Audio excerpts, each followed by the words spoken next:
హల్లెలూయా. యెషయా గ్రంథం 61వ అధ్యాయం చదువుకుందామండి.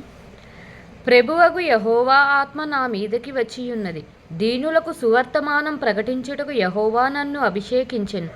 నలిగిన హృదయము గలవారిని దృఢపరచుటకును, చెరలో ఉన్న వారికి విడుదలను, బంధింపబడిన వారికి విముక్తిని ప్రకటించుటకును, యెహోవా హిత సంవత్సరమును మన దేవుని ప్రతిదండన దినమును ప్రకటించుటకును, దుఃఖాక్రాంతులందరినీ ఓదార్చుటకును, సియోనులో దుఃఖించు వారికి ఉల్లాస వస్త్రములు ధరింపజేయుటకును, బూడిదకు ప్రతిగా పూదండను, దుఃఖమునకు ప్రతిగా ఆనంద తైలమును, భారభరితమైన ఆత్మకు ప్రతిగా స్తుతి వస్త్రమును వారికిచ్చుటకును ఆయన నన్ను పంపియున్నాడు.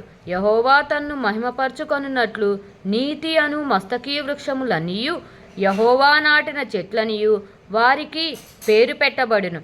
చాలా కాలము నుండి పాడుగానున్న స్థలములను వారు కట్టుదురు. పూర్వమున పాడైన స్థలములను కట్టుదురు.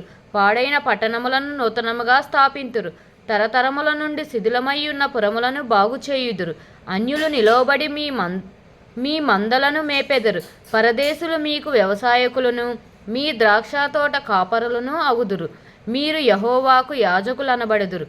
వారు మా దేవుని పరిచారకులని మనుషులు మిమ్మును గూర్చి చెప్పుదురు. జనముల ఐశ్వర్యమును మీరు అనుభవింతురు. వారి ప్రభావమును పొంది అతిశయింతురు. మీ అవమానమునకు ప్రతిగా రెట్టింపు ఘనత నొందుదురు.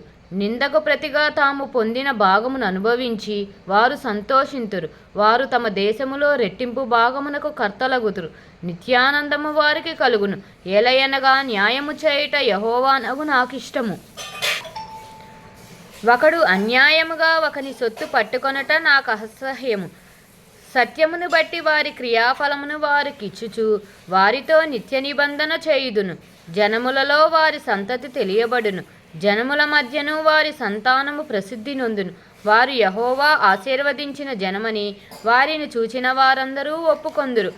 శృంగారమైన పాగా ధరించుకొనిన పెండ్లి కుమారుని రీతిగాను, ఆభరణములతో అలంకరించుకొనిన పెండ్లి కుమార్తె రీతిగాను ఆయన రక్షణ వస్త్రములను నాకు ధరింపచేసియున్నాడు.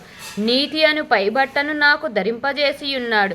కాగా యెహోవాను బట్టి మహా ఆనందముతో నేను ఆనందించుచున్నాను.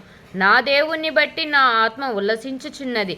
భూమి మొలకను మొలపించినట్లుగాను, తోటలో విత్తబడిన వాటిని అది మొలిపించినట్లుగాను నిశ్చయముగా సమస్త జనముల ఎదుట ప్రభువు యెహోవా నీతి స్తోత్రమును ఉజ్జీవింపజేయును.